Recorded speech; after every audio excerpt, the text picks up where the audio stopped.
Hello everyone, welcome to MPPSC self study. Madhya Pradesh में स्वतंत्रता आंदोलन के अंतर्गत आज हम पढ़ेंगे चरण पादुका नरसंहार जो 1931 में हुआ था और जंगल सत्याग्रह जो 1930 में हुआ था।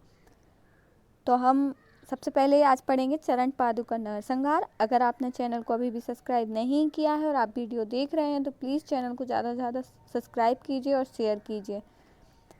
चरण पादुका नरसंहार, जो चरण पादुका नरसंहार है वो 14 जनवरी 1931 को हुआ था और यह मकर संक्रांति के दिन हुआ था। अब हम इस चरण पादुका नरसंहार को पढ़ क्यों रहे हैं, तो जो यह चरण पादुका नरसंहार है इसे मध्य प्रदेश का जलियांवाला बाग हत्याकांड के नाम से भी जाना जाता है। जलियांवाला बाग हत्याकांड जो 13 अप्रैल 1919 को अमृतसर के जलियांवाला बाग में घटित हुआ था, वैसे ही चरण पादुका नरसंहार मध्य प्रदेश में घटित एक घटना है जिसे चरण पादुका नरसंहार कहते हैं और इसके साथ ही मध्य प्रदेश का जलियांवाला बाग हत्याकांड भी कहते हैं। तो ये इसके नाम के बारे में था और दूसरा नाम भी इसे मध्य प्रदेश का जलियांवाला बाग हत्याकांड है। तो हम देखते हैं, तो 14 जनवरी 1931 को मकर संक्रांति के दिन चरण पादुका नरसंहार घटना घटित हुई थी। मतलब ये घटना कब घटित हुई थी, तो 14 जनवरी 1931 को मकर संक्रांति के दिन घटित हुई थी। कहाँ हुई थी, तो छतरपुर जिले में उर्मिल नदी के किनारे चरण पादुका गांव में स्वतंत्रता संग्राम सेनानियों के जो कांग्रेसी नेता थे सरजू दुआ, उनके नेतृत्व में स्वतंत्रता संग्राम की गतिविधियों को लेकर एक सभा आयोजित की गई थी। तो मतलब जो ये सभा आयोजित की गई थी ये कहाँ की गई थी, तो छतरपुर जिले में चरण पादुका गांव में की गई थी जो उर्मिल नदी के किनारे स्थित था। और इसके जो नेता थे वह सरजू दुआ इस सभा का नेतृत्व कर रहे थे। लेकिन जो यह सभा आयोजित की गई थी इसकी परमिशन पहले ही नौगांव के जो ब्रिटिश छावनी के पॉलिटिकल एजेंट थे फिशर, तो उस टाइम पे नौगांव में ब्रिटिश छावनी स्थापित थी, उसके पॉलिटिकल एजेंट कौन थे, तो फिशर थे। उनसे अनुमति मांगी गई थी सभा के लिए जो 14 जनवरी को हो रही थी, लेकिन उस सभा हेतु उन्होंने अनुमति नहीं दी थी।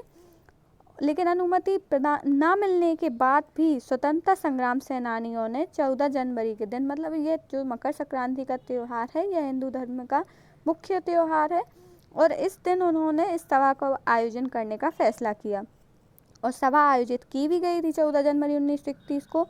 तो जब का पादुका गांव में यह सभा चल रही थी उस टाइम पर यहाँ पे काफ़ी संख्या में लोग इकट्ठे हुए थे, और जब इस बात का पता फिशर को लगा था कि यहाँ पे सभा चल रही है, तो उसने सोचा कि जब मैंने आदेश दिया था कि यहाँ पे कोई भी सभा आयोजित नहीं की जाएगी और उसके बाद भी सभा आयोजित की गई है, तो उसने इसे अपनी अवमानना या अपमान समझा कि मेरी बात की कोई वैल्यू नहीं है, और इस अवमानना के दंड के रूप में उसने क्या किया कि दलबल के साथ मौके पर पहुंचा। कहाँ पहुंचा, तो चरण पादुका गांव में पहुंचा जहां पे सभा आयोजित हुई थी, और वहां पे पहुंचने के बाद उसने कोई बिना पूर्व चेतावनी दिए ब्रिटिश पुलिस की भीली पलटन से अंधाधुंध गोलियां चलवाईं, क्योंकि उसने तो यह सोचा था कि मेरी अनुमति ना देने के बाद भी यह सभा आयोजित हुई है, तो इसी के चलते उसने कोई पूर्व चेतावनी ना दे के गोलियां चलवा दी, जिसमें सेठ सुंदरलाल, रामलाल कुर्मी, हल्के कुर्मी और धर्मदास खेरवा सहित 6 लोग शहीद हो गए थे और 29 लोग गंभीर रूप से घायल हो गए थे। तो इस प्रकार से यह घटना चरण पादुका नरसंहार थी, जो जैसे भारत में या अमृतसर में घटित हुई थी जलियांवाला बाग में 13 अप्रैल 1919 को, वैसे ही यह मध्य प्रदेश के छतरपुर जिले में घटित हुई थी। जलियांवाला बाग हत्याकांड में भी बिना पूर्व कोई चेतावनी दिए गोलियां चलवा दी गई थी और उसमें काफ़ी लोग शहीद हुए थे। इसी प्रकार मध्य प्रदेश के छतरपुर जिले में भी हुआ था। तो इन दोनों घटना को यह मध्य प्रदेश का जलियांवाला बाग हत्याकांड है जिसे चरण पादुका नरसंहार कहते हैं, और जो अमृतसर में हुआ था वह भारत में घटित जलियांवाला बाग हत्याकांड था। वह 13 अप्रैल 1919 को हुआ था और वह लोहड़ी का दिन था, जबकि जो यह नरसंहार है चरण पादुका यह मकर संक्रांति के दिन हुआ था। नेक्स्ट हम देखते हैं जंगल सत्याग्रह। जो जंगल सत्याग्रह है यह 1930 में हुआ था, और जंगल सत्याग्रह की परिस्थितियाँ क्या थी या कैसे यह स्टार्ट हुआ था, तो जब 1930 में गांधी जी ने गांधी मार्च कर नमक सत्याग्रह किया था, मतलब जब 1930 में गांधी जी के द्वारा नमक सत्याग्रह प्रारंभ किया था, तब उसी समय मध्य प्रदेश के सिवनी जिले में कांग्रेसी नेताओं एवं आदिवासी नेताओं ने जो कांग्रेसी नेता और आदिवासी नेता थे, उन्होंने दुर्गा शंकर मेहता के नेतृत्व में सिवनी जिले के टुरिया नामक गांव के जंगलों में चंदन के बगीचों में घास काटकर यह सत्याग्रह प्रारंभ किया।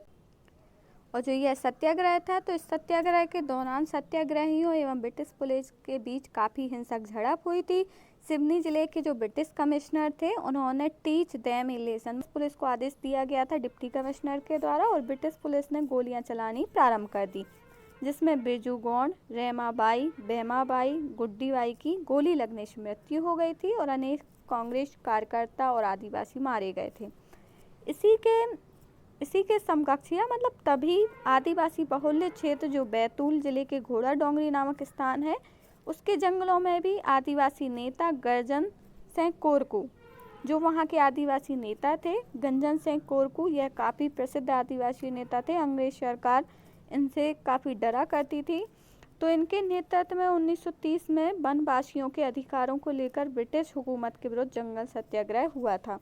और इस सत्याग्रह में आदिवासियों ने एक हाथ में लाठी और एक कंधे पर कम्बल रखकर अक्टूबर-नवंबर 1930 में बैतूल जिले के घोड़ा डोंगरी के जंगलों में सत्याग्रह किया था।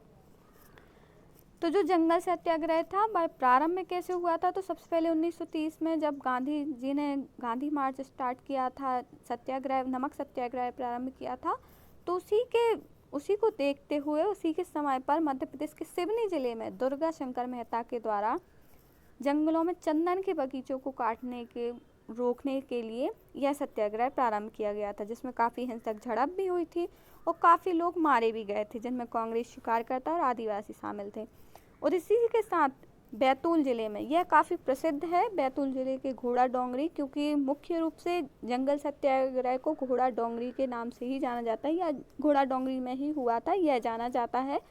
तो बैतूल जिले के घोड़ा डोंगरी नामक स्थान के जंगलों में जो आदिवासी नेता थे गंजन सिंह कोरकू, उनके नेतृत्व में यह सत्याग्रह हुआ था। और किस लिए हुआ था, तो वनवासियों के अधिकारों को लेकर हुआ था। ब्रिटिश हुकूमत के विरुद्ध यह सत्याग्रह किया गया था। एक हाथ में लाठी और कंधे पर कम्बल रखकर अक्टूबर-नवंबर 1930 में यह सत्याग्रह किया था और काफ़ी आदिवासी नेताओं की मृत्यु हो गई थी। और जो इसमें आदिवासी नेता थे कोमा गौड़, मकड़ू गौड़ और रामू गौड़, यह शहीद हो गए थे और कई आदिवासी घायल हो गए थे। लेकिन जो इनके नेता थे गंजन सिंह वह ब्रिटिश पुलिस का घेरा तोड़कर भाग गए थे। तो जो यह जंगल सत्याग्रह है, यह ब्रिटिश हुकूमत की बर्बरता की कहानी बयां करता है कि किस तरीके से जो ब्रिटिश सरकार थी उन्होंने गोलियां चलवाई थी और जिसमें आदिवासी और कई कार्यकर्ता कांग्रेसी नेताओं की शहीद हो गए थे। तो इस प्रकार से यह मध्य प्रदेश के जंगल सत्याग्रह और चरण पादुका नरसंहार थे। आप प्लीज़ चैनल को ज़्यादा से ज़्यादा शेयर कीजिए और सब्सक्राइब कीजिए। जब यह सत्याग्रह स्वतंत्रता आंदोलन समाप्त हो जाएंगे तो हम नए टॉपिक के रूप में मध्य प्रदेश में जो MPPSC प्री में आयोग ऐड हुए हैं, 10-12 आयोग हैं, उनको हम पढ़ेंगे एक एक करके। तो प्लीज़ चैनल को सब्सक्राइब कीजिए, लाइक कीजिए, कमेंट कीजिए। Thank you for watching MPPSC self study channel.